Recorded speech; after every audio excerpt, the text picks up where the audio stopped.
عورت کا حسین وجود اچھے اچھوں کو بہکا دیتا ہے۔ میں بھی ایک ایسے ہی حسن کے مجسمے کا دیوانہ بن گیا تھا۔ وہ حسن کی دیوی کوئی اور نہیں بلکہ میری مالکن تھی، جسے اگر کوئی مرد ایک بار دیکھ لیتا تو نظریں چرانا مشکل ہو جاتا۔ میرا تو پھر دن رات کا ساتھ تھا، 24 گھنٹے اس میں اپنی مالکن کے آس پاس ہی ہوتا تھا۔ ایسے میں کیسے میں ان کے خوبصورت وجود سے اپنی نظریں چرا سکتا تھا؟ کیسے میں اپنے اندر کی خواہشات کو دفنا سکتا تھا؟ لیکن پھر بھی میں نے بہت حد تک کوشش کی کہ میں اپنی مالکن کے ساتھ وفادار ہی رہوں۔ لیکن ایک رات میں نے مالکن کو ایسے لباس میں دیکھ لیا کہ پھر اپنے جذبات کو قابو کرنا میرے لیے مشکل ہو گیا۔ اس رات میں غلطی سے مالکن کے کمرے میں کسی ضروری کام سے گیا تھا۔ جب میں نے مالکن کو بستر پر نیم دراز دیکھا، وہ جس قسم کے لباس میں تھی، اس میں وہ بہت ہی زیادہ قیامت ڈھا رہی تھی۔ ان کی خوبصورتی پوری طرح سے واضح تھی۔ مجھے دیکھ کر وہ اٹھ کر تو بیٹھ گئی، لیکن انہوں نے اپنے اوپر کوئی چادر نہ ڈالی۔ اسی طرح بستر پر بیٹھی میری جانب دیکھتی رہیں، اور میں نے ان سے اپنا مسئلہ بیان کیا۔ میری بات سن کر وہ دھیرے سے اٹھیں اور اپنے پرس سے کچھ پیسے نکال کر میری جانب بڑھا دیے اور کہنے لگیں، اپنے گاؤں بھجوا دو، سب ٹھیک ہو جائے گا۔ میں نے خاموشی سے مالکن کے ہاتھوں سے پیسے پکڑے تو ان کی نرم و ملائم گداز انگلیاں میری انگلیوں سے ٹکرا گئیں۔ میرے جسم کے سارے رونگٹے کھڑے ہو گئے۔ میرے اندر کا مرد مجھے مجبور کرنے لگا کہ میں ہاتھ بڑھا کر مالکن کو حاصل کر لوں، لیکن مالکن مجھے پیسے دینے کے بعد دوبارہ بستر پر نیم دراز ہو چکی تھی۔ سامنے بڑی سی LED پر کوئی انگلش مووی لگی ہوئی تھی اور مالکن کا دھیان دوبارہ اس جانب ہو گیا تھا۔ میں نے مالکن کا خوبصورت وجود سے نظریں چراتے کمرے سے باہر کا رخ کیا تھا، لیکن میرے سارے جسم سے پسینے پھوٹ پڑے تھے۔ میں نے وہ پیسے تو اپنے کمرے کی الماری میں سنبھال کے رکھ دیے، لیکن اپنے جذبوں کو میں سنبھال نہ سکا۔ میں بے چینی سے یہاں وہاں ٹہل رہا تھا کہ اتنے میں انٹرکام پر مالکن کا فون آیا اور وہ کہنے لگی کہ میرے لیے دودھ کا گلاس لے آؤ۔ مالکن دودھ اسی وقت مانگتی تھی جب وہ پوری طرح نیند میں ہوتی اور انہیں سونا ہوتا تھا۔ میں نے مالکن کو دودھ دینے کے لیے باورچی خانے سے دودھ کا گلاس اٹھایا تو کچھ خیال آنے پر ساتھ ہی کیبنٹ میں رکھی نیند کی دوا میں سے ایک گولی نکال کر اس میں ملا دی۔ یہ دوا 2 دن پہلے میں نے لا کر رکھی تھی، کیونکہ اکثر ہی مجھے رات کو نیند نہیں آتی تھی۔ میں نے سوچا تھا کہ اگر کسی رات نیند نہ آئے تو میں استعمال کر لوں گا، لیکن اس وقت مجھے یہ خیال نہیں آیا تھا کہ یہ دوا میرے علاوہ کسی اور کے کام آئے گی۔ میں نے دودھ کے گلاس میں گولی ملائی اور پھر مالکن کے کمرے میں پہنچ گیا۔ کہنے کو تو میں سیکیورٹی گارڈ تھا، لیکن اس بنگلے میں نوکر بہت ہی کم تھے۔ کیونکہ مالکن اکیلی عورت تھی، اس لیے میری تنخواہ بڑھا کر مالکن نے ایکسٹرا کام بھی مجھے سونپ دیے تھے۔ مجھے باورچی خانہ وغیرہ سنبھالنا بھی آتا تھا، اسی لیے چھوٹے موٹے کام میں خود کر دیا کرتا تھا، جس میں سے ایک کام مالکن کو روزانہ رات کو دودھ دینا ہوتا تھا۔ مالکن کو دودھ دینے کے بعد ہی میں اپنے کمرے میں سونے کے لیے جاتا تھا۔ میں نے دودھ گرم کر کے نیند کی گولی اس میں ڈال دی تھی اور مالکن کے کمرے میں پہنچ گیا تھا۔ مالکن نے میرے ہاتھ سے دودھ کا گلاس لیا اور کہنے لگی کہ اب تم بھی جا کر آرام کرو، میں بھی سو رہی ہوں، صبح مجھے جلدی آفس جانا ہے تو تم جلدی اٹھ جانا۔ مالکن کی بات پر میں نے سر ہلایا اور ان کے کمرے سے باہر نکل آیا، لیکن میرا دل بے چینی کا شکار تھا۔ دل اتنی تیزی سے دھڑک رہا تھا جیسے پسلیاں توڑ کر باہر آ جائے گا۔ مجھے اس وقت کا انتظار تھا جب مالکن دودھ پی کر ختم کر دیتی اور میں اپنی خواہش پوری کر لیتا۔ میں چوری چپکے کی ہول سے مالکن کو دیکھ رہا تھا۔ پھر میں نے مالکن کو دودھ پیتے ہوئے دیکھا تو مجھے یقین ہو گیا کہ اب کچھ ہی دیر میں وہ سو جائیں گی۔ پھر مالکن آنکھیں بند کر کے لیٹ گئیں۔ میں نے 15-20 منٹ انتظار کیا اور پھر ان کے کمرے میں داخل ہو گیا۔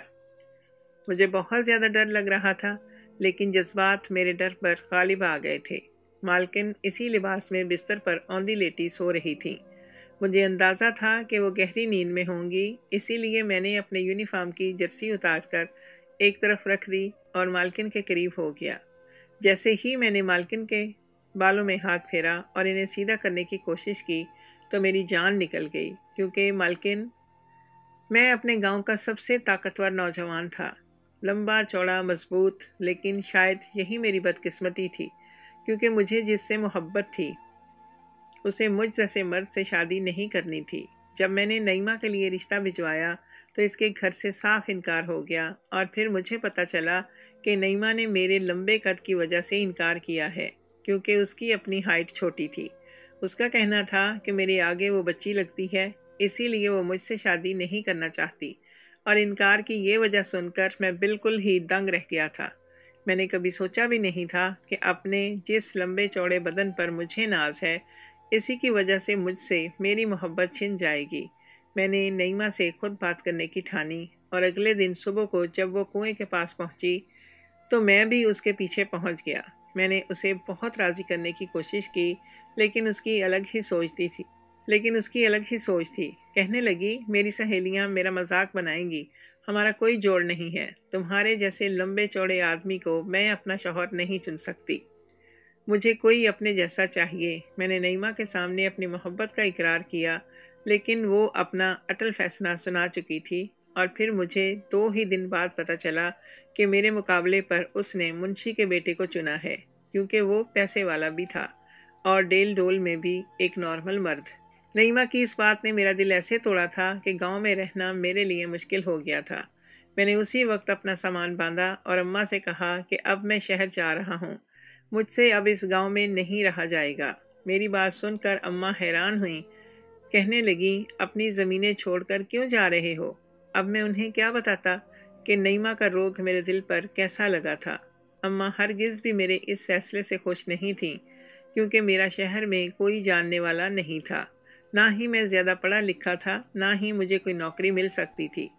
اپنی زمینیں چھوڑ کر شہر جانا سوائے بے وقوفی کے اور کچھ نہیں تھا، لیکن جب دل ٹوٹا ہو تو انسان کچھ بھی کر جاتا ہے۔ میں نے بھی بنا سوچے سمجھے سامان اٹھایا اور شہر پہنچ گیا۔ شہر میں بہت عرصہ پہلے میرا ایک گاؤں کا دوست آیا تھا، بس میں اسی کا پتہ ہاتھ میں پکڑ کر نکلا تھا۔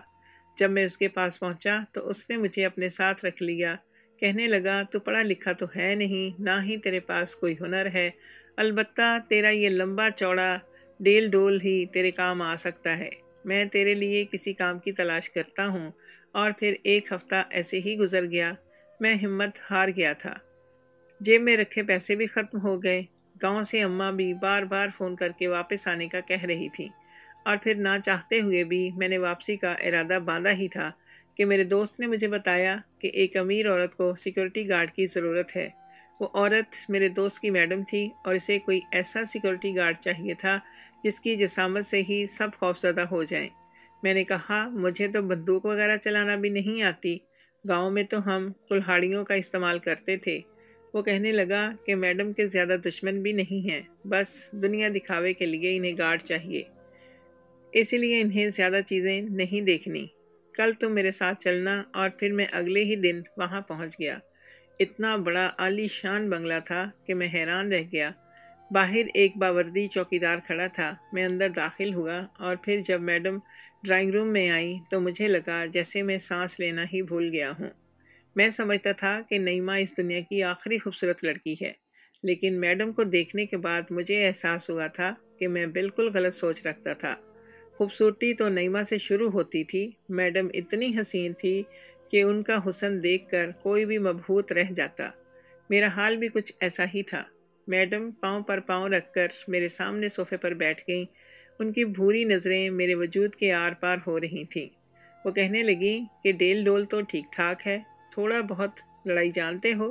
میں نے ہاں میں سر ہلایا، کیونکہ گاؤں میں کافی دفعہ میں نے کشتی کے مقابلوں میں حصہ لیا تھا۔ وہ کہنے لگی، میرا کوئی دشمن تو نہیں ہے، لیکن میری سب سہیلیوں کے پاس ہی گارڈز ہیں، بس اسی لیے مجھے ایسا گارڈ چاہیے تھا جو سب سے زیادہ طاقتور نظر آئے، اور تم ایسے ہی ہو، تمہاری نوکری پکی ہے، تمہیں یہیں رہائش ملے گی، 24 گھنٹے میرے ساتھ رہنا ہوگا۔ تنخواہ بھی میڈم نے مجھے 25,000 کہی تھی، جو میرے حساب سے فل وقت اچھی خاصی تھی، اس لیے میں نے انکار نہ کیا اور اس نوکری کو اپنا لیا۔ ویسے بھی بغیر ڈگری کے اس شہر میں مجھے کوئی کام ملنے والا تو تھا نہیں، اور میں واپس خالی ہاتھ گاؤں نہیں لوٹنا چاہتا تھا۔ کچھ عرصے سے نوکری کر لیتا تو پھر بھی گاؤں جا کر نعیمہ کو غلط ثابت کر سکتا تھا۔ میڈم نے مجھے 2 وردیاں بنوا کر دی اور کہنے لگی کہ یہی تمہاری سیکورٹی گارڈ والی وردی ہے، یہی پہن کر تمہیں میرے ساتھ رہنا ہے۔ میڈم جب اپنے کمرے میں ہوتی تو میں ان کے کمرے کے باہر ہی آس پاس رہتا۔ اور پھر جب وہ کہیں باہر جاتی تو میں ان کے ساتھ ساتھ جاتا۔ میڈم کے عجیب و غریب مشاغل تھے۔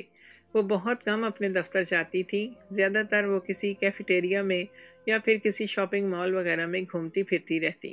انہوں نے مجھے ڈمی کے طور پر رکھا ہوا تھا۔ میرے پاس جو بندوق تھی مجھے اسے چلانا بھی نہیں آتی تھی۔ میں بس میڈم کے پیچھے پیچھے چلتا اور وہ میرے آگے غرور سے قدم بڑھاتی رہتی۔ کچھ ہی دنوں میں مجھے میڈم کی نفسیات سمجھ میں آ گئی تھی۔ وہ اپنی دوستوں میں خود کو برتر ثابت کرنا چاہتی تھی۔ میڈم ایک شادی شدہ عورت تھی اور یہ سچ تھا کہ جس نے مجھے بہت زیادہ افسردہ کیا تھا۔ لیکن میڈم کا شوہر زیادہ تر باہر ملکوں میں رہتا تھا۔ وہ یہاں بہت ہی کم آتا تھا، اسی لیے شاید میڈم اپنا سارا وقت شاپنگ مالز میں گزارتی۔ کچھ ہی دن میڈم کے ساتھ گزارنے کے بعد میں ان کی محبت میں پوری طرح دیوانہ ہو گیا تھا۔ نعیمہ کو بھی میں نے بھلا دیا تھا۔ جب وہ شادی کر کے آگے بڑھ گئی تھی تو میں کب تک اس کا سوگ بناتا۔ اماں مجھے بار بار گاؤں آنے کا کہہ رہی تھی، لیکن میں نے اماں کو اپنی نوکری کی خبر سنا دی تھی اور کہہ دیا تھا کہ میں اب لوٹ کر نہیں آؤں گا۔ میری ساری توجہ، میرا سارا دھیان صرف میڈم کی طرف تھا۔ میں ہر وقت اپنی نظروں سے ان کے وجود کو تکتا رہتا۔ میرا بس چلتا تو میں ہاتھ بڑھا کر انہیں حاصل کر لیتا، لیکن وہ عالی شان محل میں رہنے والی امیر عورت میرے بس سے باہر تھی۔ اور پھر میری نوکری کے 10 دن بعد ہی میڈم کا شوہر بیرون ملک سے واپس لوٹا تو اسے دیکھ کر میرا دل چل اٹھا تھا۔ وہ ایک عام شکل و صورت کا آدمی تھا جو میڈم کے ساتھ بالکل نہیں جچتا تھا۔ اس نے آتے ہی مجھے دیکھا تو غصے میں میڈم سے پوچھنے لگا کہ تم نے کس کو رکھ لیا ہے؟ میں نے تم سے کہا بھی تھا کہ تمہیں کسی گارڈ کی ضرورت نہیں ہے۔ یہ سن کر میڈم نے آہستگی سے کہا کہ میری سب دوستوں کے پاس گارڈز ہیں تو میں نے بھی رکھ لیا، اس میں ایسی کون سی بات ہے؟ لیکن میڈم کا شوہر ان پر غصہ کرنے لگا۔ وہ خاموشی سے اپنے شوہر کی باتیں سنتی رہیں اور اسی وجہ سے مجھے بہت برا لگا۔ لیکن خیر، میڈم کے شوہر نے مجھے نہیں نکالا تھا، وہ بس ایک ہفتے کے لیے ہی لوٹا تھا، پھر انہیں واپس چلے جانا تھا۔ اس ایک ہفتے میں میڈم پوری طرح اپنے شوہر کے پیچھے پیچھے گھومتی نظر آ رہی تھی۔ نہ انہوں نے کسی مال کا رخ کیا، نہ کہیں باہر گئیں۔ ایک رات تو میں نے میڈم کو اتنا تیار دیکھا کہ میں پلکیں جھپکانا ہی بھول گیا تھا۔ اور پھر مجھے پتہ چلا کہ ان کی شادی کی پہلی سالگرہ ہے، جبھی وہ اپنے شوہر کے لیے تیار ہوئی تھی۔ مگر اس رات نہ جانے کیا بات تھی کہ میڈم بہت اداس نظر آ رہی تھی۔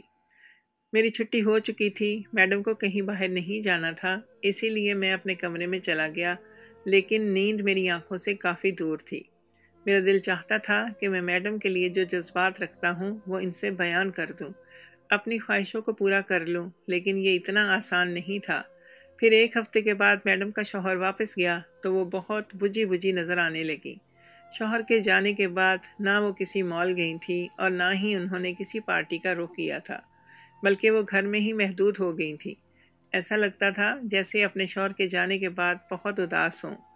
ایک شام میڈم نے مجھے اپنے کمرے میں بلایا اور پھر کہنے لگی کہ دلشیر، میری تاروں میں بہت تکلیف ہے، میرے پاؤں میں بہت تکلیف ہے، تم میرے پاؤں دبا دو گے؟ میڈم کی بات سن کر میں خاموشی سے ان کے قدموں کی جانب بیٹھ گیا اور ان کے گورے چٹے پیروں کو اپنی بھاری بھاری انگلیوں سے دبانے لگا۔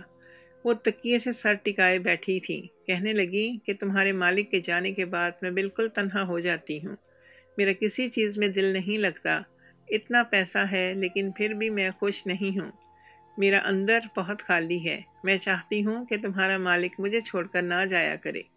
مالکن اور بھی بہت کچھ کہہ رہی تھی اور میں بس خاموشی سے ان کی باتیں سن رہا تھا اور ساتھ ہی ساتھ ان کے پیروں کو دبا رہا تھا۔ کافی دیر تک وہ اپنے دل کی باتیں مجھ سے کرتی رہیں۔ انہوں نے بتایا تھا کہ ان کی اور مالک کی پسند کی شادی تھی، لیکن اب مالک کاروبار میں اتنے مصروف ہو گئے کہ انہیں وقت ہی نہیں دے پاتے۔ ان کے والدین نہیں تھے، نہ کوئی بہن بھائی تھا، اسی لیے جب مالک پردیس جاتے تو وہ یہاں تنہا ہوتی۔ انہوں نے کچھ دوستیاں کی تھیں، لیکن ہائی سوسائٹی کی دوستیاں بھی دکھاوے کی ہوتی ہیں۔ سب جب بھی ملنے آتے تو ایک دوسرے سے خود کو برتر ظاہر کرتے، اور اسی برتری کے چکر میں میڈم نے مجھے بھی گارڈ رکھ لیا۔ لیکن ان کا کہنا تھا کہ انہیں یہ دنیا بالکل جھوٹی جو ہے پسند نہیں۔ مجھے پہلی بار احساس ہوا تھا کہ بظاہر بہت خوبصورت نظر آنے والی مالکن کے اندر بہت زیادہ دکھ تھے۔ وہ بہت اداس تھی، انہیں کسی کے ساتھ کی ضرورت تھی، اور میرا دل چاہا تھا کہ ہاتھ بڑھا کر انہیں سینے سے لگا لوں۔ ان کی اداسیاں دور کر دوں، لیکن میں ایک معمولی سا سیکورٹی گارڈ تھا۔ میں بس خاموشی سے انہیں سن سکتا تھا اور میں یہی کرتا رہا۔ کچھ دیر بعد ان کی آنکھیں بند ہونے لگیں تو میں کمرے سے باہر آ گیا، لیکن اپنا دھڑکتا ہوا دل وہیں چھوڑ آیا تھا۔ پھر بار بار ایسا ہونے لگا۔ میڈم جب بھی تنہائی کا شکار ہوتی تو وہ مجھے اپنے کمرے میں بلا لیتی، ایک دوست کی طرح مجھ سے بات کرتی، لیکن اس سے زیادہ انہوں نے مجھے کبھی ترجیح نہیں دی تھی۔ مگر دھیرے دھیرے میں مالکن کے اور بھی نزدیک ہوتا جا رہا تھا۔ میرا دل پہلے سے بھی زیادہ ان کا دیوانہ ہو گیا تھا۔ میرا بس نہیں چلتا تھا کہ میں انہیں پوری طرح سے حاصل کر لیتا۔ دن ایسے ہی گزرتے چلے گئے تھے۔ پھر ایک دن گاؤں سے فون آیا۔ اماں نے اچانک ہی پیسوں کا تقاضا کیا تھا۔ فصل سیلاب کے پانی سے بہہ گئی تھی، گھر کے حالات خراب ہو گئے تھے اور اماں کو پیسوں کی ضرورت پڑ گئی تھی۔ مجھے کچھ سمجھ نہ آیا تو میں سیدھے مالکن کے پاس پہنچا اور اپنی پریشانی بیان کی۔ رات کو کوئی 11 بج رہے تھے۔ مالکن اپنے کمرے میں جس لباس میں تھی اسے دیکھ کر میری نظریں خود بخود جھک گئی تھیں۔ دل بے چینی کا شکار ہوا تھا۔ مالکن بستر پر نیم دراز تھیں، اپنی بھوری نگاہوں سے مجھے دیکھ رہی تھیں۔ پھر میری پوری بات سن کر انہوں نے اپنے پرس سے ایک بڑی رقم نکال کر میرے ہاتھ میں رکھ دی۔ مالکن کے وجود سے اٹھتی پرفیوم کی خوشبو مجھے دیوانہ کر رہی تھی۔ مالکن کہنے لگی، پریشان نہ ہو، یہ پیسے اپنے گاؤں بھجوا دو، سب کچھ ٹھیک ہو جائے گا۔ اور پھر دوبارہ بستر پر لیٹ گئی تھی اور میں ان کے کمرے سے باہر نکل آیا، لیکن میرا دل بے قابو ہو گیا تھا۔ میرے صبر کا پیمانہ ختم ہو گیا تھا۔ میں ایک لمبا چوڑا بھرپور مرد تھا، کب تک اپنی خواہشات کو دباتا؟ اسی لیے میں نے غلط طریقے سے میڈم کو حاصل کرنے کا فیصلہ کر لیا۔ جب میڈم نے مجھ سے دودھ منگوایا تو میں نے ان کے دودھ میں نیند کی گولی ملا کر وہ دودھ انہیں دے دیا، اور جب مجھے یقین ہو گیا کہ مالکن گہری نیند سو چکی ہوں گی تو میں ان کے کمرے میں گیا، لیکن جیسے ہی میں مالکن کے قریب ہوا تو میرے ہوش اڑ گئے، کیونکہ مالکن کو سیدھا کرتے ہی میری نظر ان کے منہ سے بہتے ہوئے جھاگ پر پڑی تھی۔ مجھے ایسا لگا جیسے قیامت آ گئی ہو۔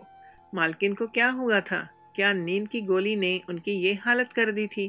میں نے مالکن کو ہلایا جلایا، لیکن وہ تو اپنے ہوش کھو چکی تھی۔ مجھے کچھ سمجھ نہیں آ رہا تھا۔ میں نے جلدی سے اپنی جرسی پہنی اور مالکن کو اٹھا کر باہر کی طرف بھاگا۔ ڈرائیور اس وقت موجود نہیں تھا۔ میں خود ہی گاڑی چلا کر ہسپتال پہنچا، لیکن ہسپتال والے اسے خودکشی کہہ رہے تھے اور میڈم کا علاج کرنے کو راضی نہیں تھے۔ میں نے بڑی مشکل سے منت سماجت کر کے ڈاکٹر کو راضی کیا۔ میڈم کا علاج شروع ہوا تو پتہ چلا کہ زہر کی وجہ سے یہ ہوا ہے۔ میڈم کی حالت خطرے سے باہر تھی، پولیس آ چکی تھی، میڈم کے ہوش میں آنے کا انتظار تھا۔ پولیس والے بار بار مجھ سے بھی پوچھ رہے تھے کہ میڈم کو کیا ہوا، لیکن میرے تو اپنے ہی ہوش اڑ چکے تھے۔ سمجھ نہیں آ رہا تھا کہ کیا نیند کی ایک گولی کی وجہ سے یہ سب کچھ ہوا ہے۔ مجھے تو اپنا آپ سولی پر لٹکتا نظر آ رہا تھا۔ پھر جب میڈم ہوش میں آئیں اور ان سے تفتیش شروع ہوئی تو وہ سر جھکا کر جو کچھ بولی وہ سن کر میرے اپنے ہوش اڑ گئے۔ وہ کہنے لگی کہ انہوں نے زہر کھایا تھا جس کی وجہ سے یہ ہوا۔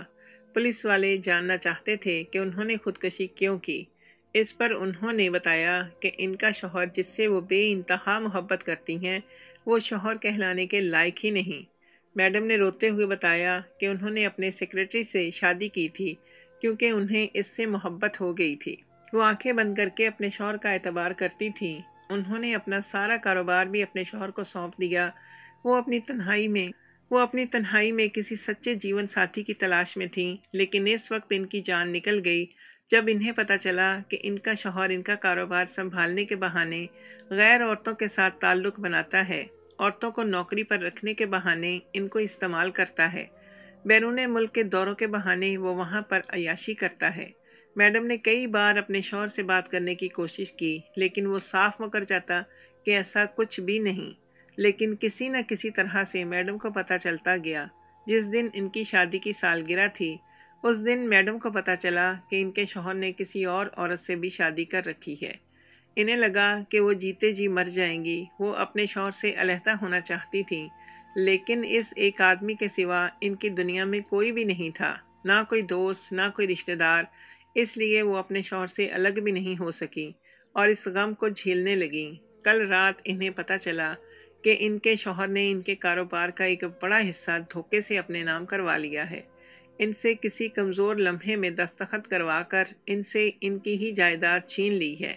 انہیں دولت اور جائیداد کی تو لالچ نہیں تھی، لیکن شوہر کی اس بے وفائی نے انہیں مار ڈالا۔ اسی رات انہوں نے دودھ کے گلاس کے ساتھ زہر کھا لیا تھا۔ وہ تو اتفاق تھا کہ میں اپنی خواہش پوری کرنے کے نام پر ان کے کمرے میں گیا تھا اور میں نے موقع پر ہی انہیں بچا لیا تھا، اور اس بات کا انہیں بہت افسوس تھا۔ وہ اس بات پر مجھ سے ناراض تھیں کہ میں ان کے کمرے میں کیوں آیا، میں نے کیوں انہیں بچایا۔ وہ مر جانا چاہتی تھی۔ مالکن کی حالت دیکھ کر مجھے بہت افسوس ہوا تھا۔ وہ پہلے سے ہی ایک کمزور اور حالات سے ہاری ہوئی عورت تھیں، اور میں مزید انہیں برباد کرنا چاہتا تھا۔ پولیس تو بیان لے کر چلی گئی تھی، لیکن میں نے اپنا جرم میڈم کے سامنے قبول کر لیا تھا۔ انہیں بتایا تھا کہ میں ان کی محبت میں ڈوب گیا تھا اور اسی لیے یہ حرکت کر بیٹھا۔ میں نے بتایا کہ میں انہیں استعمال کرنے ان کے کمرے میں پہنچا تھا، لیکن ان کے منہ سے نکلتا جھاگ دیکھ کر انہیں ہاسپٹل لے آیا تھا۔ میڈم کتنی دیر تک مجھے حیرت سے دیکھتی رہیں اور پھر پوچھنے لگیں کہ کیا تم سچ مجھ سے شادی کرنا چاہتے ہو؟ اب میرا اپنے شوہر کے ساتھ گزارا نہیں۔ اگر میں اسے طلاق لے لوں تو کیا تم میری تنہائی کے ساتھی بنو گے؟ مجھے ایک ایسا شخص چاہیے کہ جس کے دل میں دولت کی لالچ نہ ہو، جو بے غرض ہو کر مجھے اپنا بنائے۔ میں رشتوں کے لیے ترسی ہوئی عورت ہوں، مجھے سچی محبت چاہیے۔ میں نے مسکرا کر مالکن سے کہا کہ میں آپ سے شادی کر کے آپ کو اپنے گاؤں لے جانا چاہتا ہوں۔ وہاں کی سادہ اور محبت بھری زندگی دیکھ کر آپ خود ہی ٹھیک ہو جائیں گی۔ میڈم نے میری بات مان لی۔ انہوں نے اپنے شوہر سے طلاق لی اور پھر کچھ مہینوں کے بعد مجھ سے شادی کر لی۔ میں میڈم کو لے کر گاؤں پہنچا تو ہر کوئی میری اتنی خوبصورت بیوی کو دیکھ کر حیران رہ گیا۔ ہم بڑی سی گاڑی میں تھے، ہر کوئی میری قسمت پر رشک کر رہا تھا۔ پھر مجھے پتہ چلا کہ نعیمہ کو منشی کے بیٹے نے بہت بری طرح سے رکھا ہوا ہے۔ وہ اسے مارتا پیٹتا ہے، ظلم کرتا ہے۔ نعیمہ اپنے فیصلے پر پچھتا رہی تھی۔ کبھی کبھی انسان خود اپنے ہاتھوں سے اپنے لیے غلط فیصلے کر لیتا ہے۔ میڈم نے بھی یہی کیا تھا اور نعیمہ نے بھی۔ لڑکیاں بہت جذباتی ہوتی ہیں، بہت جلدی بہت غلط فیصلے کر جاتی ہیں۔ اس لیے میں سب لڑکیوں سے کہوں گا کہ سوچ سمجھ کر فیصلے کیا کریں۔ آج میں اور میری میڈم ایک ساتھ بہت خوش ہیں۔ انہوں نے اپنے شوہر کو دھوکہ دہی کے الزام میں گرفتار کروا دیا اور ان کی جائیداد انہیں واپس مل گئی ہے، لیکن مجھے ان کی جائیداد سے نہیں بلکہ ان سے محبت ہے، اور یہی سب سے بڑا سچ ہے۔